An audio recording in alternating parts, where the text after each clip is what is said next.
তো কি অবস্থা মনে নাও? তো আমি তোমাদের শ্রাবণ ভাইয়া আবার চলে আসলাম নতুন আরেকটা ভিডিও নিয়ে, যেটা কিনা আমাদের জেনারেল চ্যাপ্টার 2 সেট অফ ফাংশনের 25 বোর্ডের রেজিস্ট চলতেছে। ঠিক আছে, আচ্ছা আজকে আমরা যেটা নিয়ে কথা বলবো সেটা হচ্ছে সিলেট বোর্ড 2025 থেকে আসা প্রশ্নটা। ওকে, তো চলো ক নাম্বার থেকে শুরু করবো। ক নাম্বার কি বলছে? ক নাম্বার বলছে হচ্ছে সি সমান সমান হচ্ছে এ কমা বি,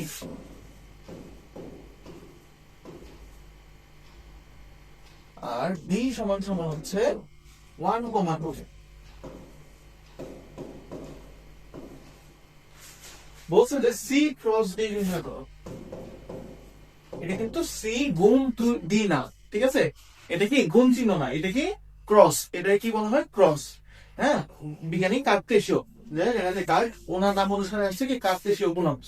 এটা কি বলা হয়? কার্তেশীয় গুণস। ঠিক আছে, আচ্ছা তাহলে ক্রস দিয়ে আমরা কি বুঝি? ক্রস দিয়ে আমরা যেটা বুঝি সেটা হচ্ছে ক্রমজোড়। ক্রস দিয়ে কি বুঝি?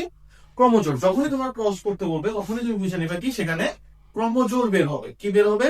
ক্রমজোড় বের হবে। ক্রমজোড় নিয়ে তোমাদের আইডিয়া আছে অবশ্যই, আমরা আগের ভিডিও গুলোতে ক্রমজোড় নিয়ে কথা বলে আসছি, তাহলে আমি ক্রমজোড় নিয়ে বেশি কথা বলবো।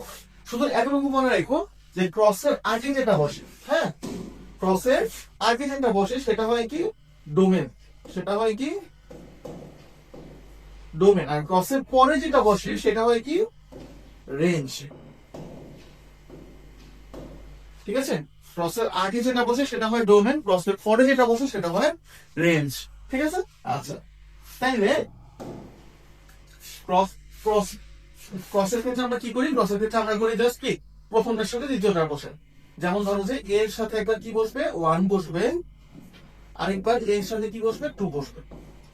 ঠিক আছে, প্রথমটার সাথে এই পাশে সবগুলো, দ্বিতীয়টার সাথে এই পাশে সবগুলো, তৃতীয়টার সাথে এই পাশে সবগুলো, এইভাবে করে চলতে থাকে, এইভাবে করে চলতে থাকে।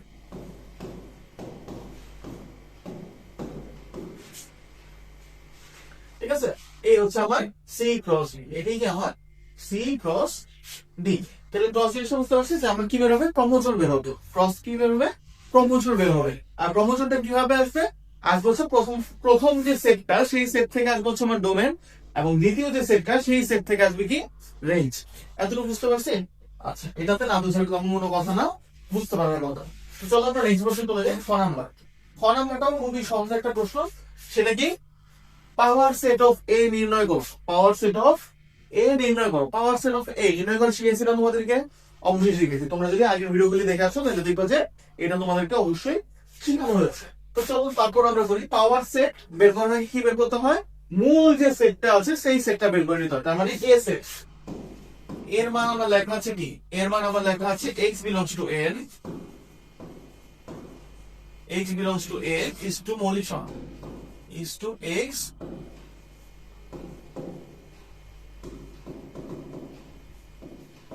মৌলিক সংখ্যা, এবং যা কিনা কি 1 থেকে বড় আর 7 থেকে ছোট। 1 থেকে বড় এবং 7 থেকে বড়। তার মানে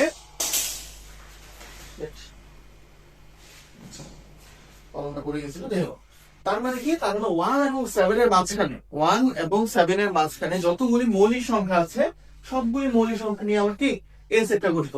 আর তোমাদের মৌলিক সংখ্যা কি কি আছে বলো? এক। এই জিনিসটা কি মৌলিক সংখ্যা কোনো?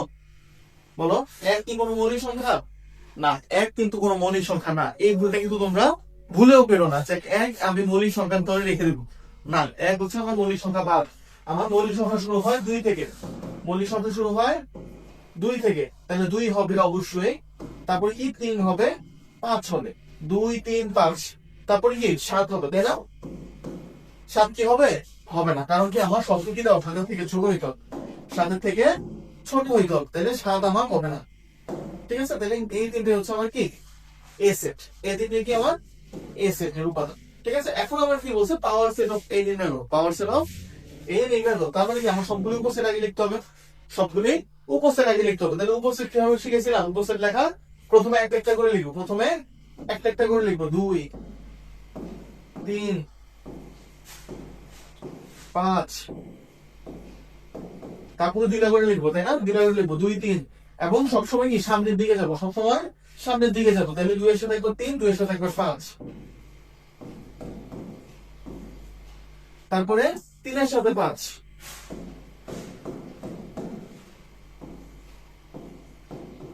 পিছনের দিকে যাবো না, 3 এর সাথে 2 লিখবো না, 3 এর সাথে 2 লিখবো না। আচ্ছা, আর কি 2টা করে সম্ভব? আর 2টা করে সম্ভব না, এখন কি 3টা, 2 3 5, 2 3 5, আর কি 3টা করে সম্ভব? 3টা করে অসম্ভব না, তারপরে কি আসবে? একটা ফাঁকা সেট আসবে। ঠিক আছে, এই সবগুলা সেটকে আমি যদি আরেকটা নতুন সেটের মধ্যে নিয়ে আসি, এই সবগুলা সেটকে আমি যদি একটা কি নতুন সেটের মধ্যে নিয়ে আসি, তাহলে এটি আমার কি হবে? এটি হবে হচ্ছে পাওয়ার সেট অফ এ। এটি কি হবে? পাওয়ার সেট অফ এ। কথা বুঝতে পারছি? দেখো তো এখানে কয়টা আছে? 1 2 3 4 5 6 7 8, 8টা আছে। আচ্ছা, তাহলে এখন আমি কি লিখবো? এ সেটের উপাদান সংখ্যা।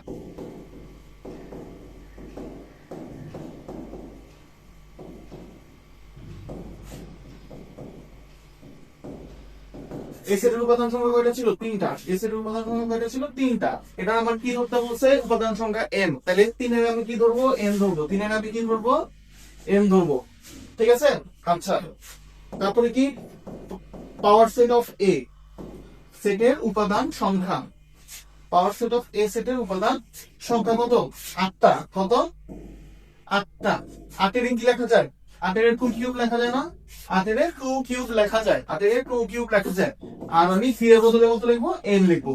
2 two the power n, 2 two the power n। কথা বুঝতে পারছি? তারপর আমি নিচে কি লিখবো? যে সুতরাং p অফ এর উপাদান সংখ্যা 2 টু দি পাওয়ার n কে সমর্থন করে।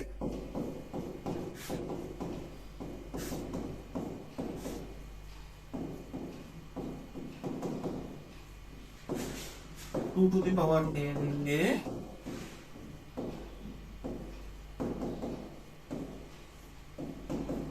সমর্থন করে। তো এই তো সিম্পল জিনিস সিম্পল ভাবে শেষ হয়ে গেছে। সিম্পল জিনিস সিম্পল ভাবে শেষ হয়ে গেছে। এই অঙ্কটা করতে তোমাদের কি 3 মিনিটের বেশি লাগার কথা? আমার তো মনে হয় না 3 মিনিটের বেশি লাগার কথা। তার মানে জাস্ট একটা পুরো অঙ্ক যেটা 20 মিনিট লাগানোর কথা, সেটা আমার 10 মিনিটে শেষ হয়ে যাচ্ছে। এইটা আমার 3 মিনিটের বেশি লাগার কথা না। তার আগেরটা যেটা সেটা আমার 1 মিনিটের বেশি লাগার কথা না, 1 মিনিট লাগবে খালি শুনতে। তার মানে জাস্ট ওই ক আর খ মিলে আমার 4 মিনিট লাগতেছে, সর্বোচ্চ 5 মিনিট, সর্বোচ্চ 5 মিনিট লাগবে। ঠিক আছে? আচ্ছা, এরপরে আসি আমরা গণাঙ্গারে। গণাঙ্গারে কি বলছে? g of x inverse 1, g of x inverse 1। তাহলে x ইনভার্স 1 মানে কি বলবো ভাইয়া? 1/x, তাই না? x ইনভার্স 1 মানে কি? 1/x। এটা মাথায়। তার মানে আমাদের কি বের করতে হবে? g of 1/x বের করতে হবে। g of 1/x বের করতে হবে। আচ্ছা, দেওয়া আছে কি? দেওয়া আছে gx সমান কত? 6x minus 3, 5x plus 2, 6x minus 3,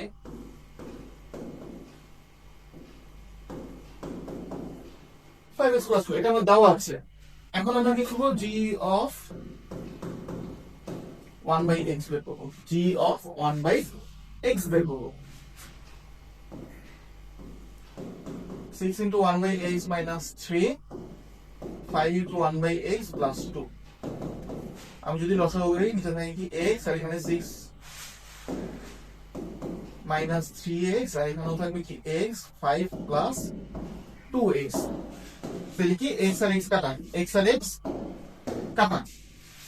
তখন আলটিমেটলি থাকতেছে কি 6 minus 3x আর 5 plus 2x। 6 minus 3x, 5 plus 2x। এতটুকু ক্লিয়ার? আশা করি এতটুকু তোমাদের কোনো সমস্যা নেই। ঠিক আছে? এই জিনিসটা এখানে রেখে দাও। এবার আমার কি? এবার আমার লাগবে হচ্ছে প্রদত্ত রাশি। কি? প্রদত্ত রাশি।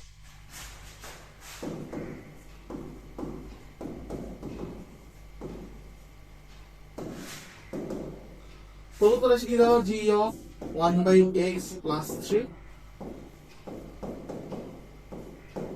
মাইনাস 3 সমান সমান কত? -1। এখন আমরা মান বসাবো। এখন কি করবো? শুধুমাত্র মান বসাবো।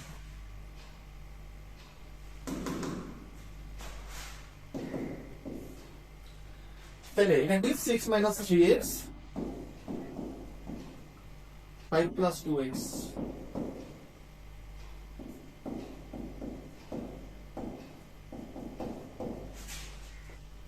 একবার হবে প্লাস 3, একবার হবে -3, তাই না? সমান সমান -1।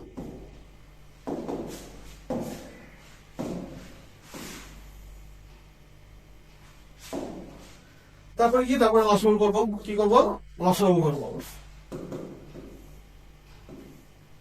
নিচে কত? 5+2x, এখানেও কি 5+2x, ঠিক আছে। উপরে কি 6 - 3x,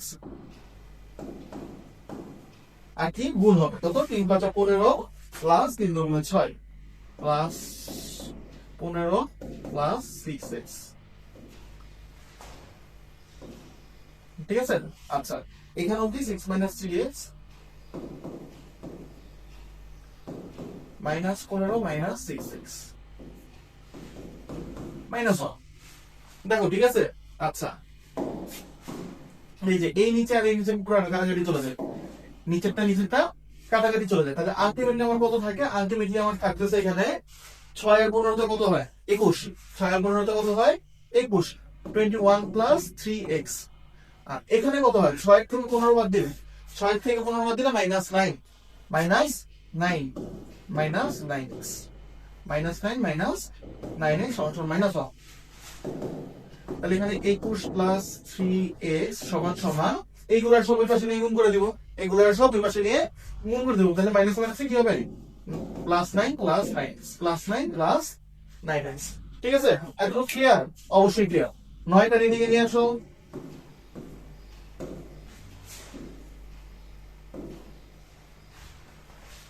ঠিক আছে। 9টা এদিকে নিয়ে আসো, তাহলে 21 - 9 সমান সমান 9x - 3x, লেখা যায়?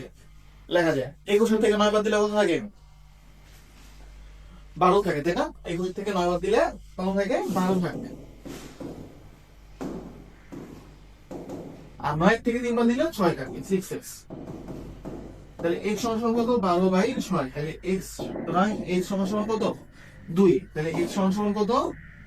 2। খুবই সহজ অঙ্ক ভাইয়া, খুবই সহজ অঙ্ক। এটা করতে সর্বোচ্চ তোমার 5 মিনিট লাগে। কত মিনিট?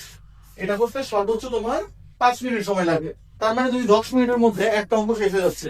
10 মিনিটের মধ্যে যদি একটা অঙ্ক শেষ হয়ে যায়, তাহলে তোমার বাকি অঙ্কগুলা, বিশেষ করে জ্যামিতি, ভেক্টর তো হচ্ছে তোমার ইয়াতে কি বলে, হায়ার মেথড। তাহলে যাই হোক, জ্যামিতিটাই হচ্ছে মেইন। তাহলে জ্যামিতি গুলো করার সময় আমার সময় বেশি লাগে। তাহলে তোমরা যদি এই খাতে সময়টা কমাইতে পারো, তাহলে সেটা তোমার জ্যামিতির দিক দিয়ে তোমাদের সুবিধা নেই, ঠিক আছে। তখন তুমি আস্তে ধীরে জ্যামিতিটা করতে পারবে, ওকে, নির্ভুল হবে। যখন জ্যামিতি অনেক সময় তাড়াহুড়া করতে গিয়ে ভুলে যায় না, ওই ভুলটা তোমার হবে না। যদি তোমরা এই সব অঙ্কে সময়টাকে কমাই নিতে হবে, তোমার বুঝতে হবে যে কোন অঙ্কটা আমার তাড়াতাড়ি করতে হবে, কোন অঙ্কটা আমার সময় নিয়ে করতে হবে, ঠিক আছে। এগুলি খুবই ইজি অঙ্ক ভাই, তাড়াতাড়ি করে শেষ করে দিবা, শেষ কাহিনী, ঠিক আছে। তাহলে ক খ গ কোনটা দিয়ে আমার জটিল এবং কিছুই ছিল না। তো যদি তোমাদের কাছে জটিল লাগে বা তোমাদের কোথাও যদি বা কোনো লাইনে যদি কোনো সমস্যা থাকে, তাহলে সেই সমস্যার কথা আমাদেরকে ইউটিউবের কমেন্ট বক্স অথবা ফেসবুকে ডিসকাশন গ্রুপে পোস্ট করে জানাতে পারো। তো এই ভিডিও পর্যন্তই, দেখা হবে নেক্সট কোনো ভিডিওতে, নেক্সট কোনো একটা বোর্ড দিয়ে। টাটা।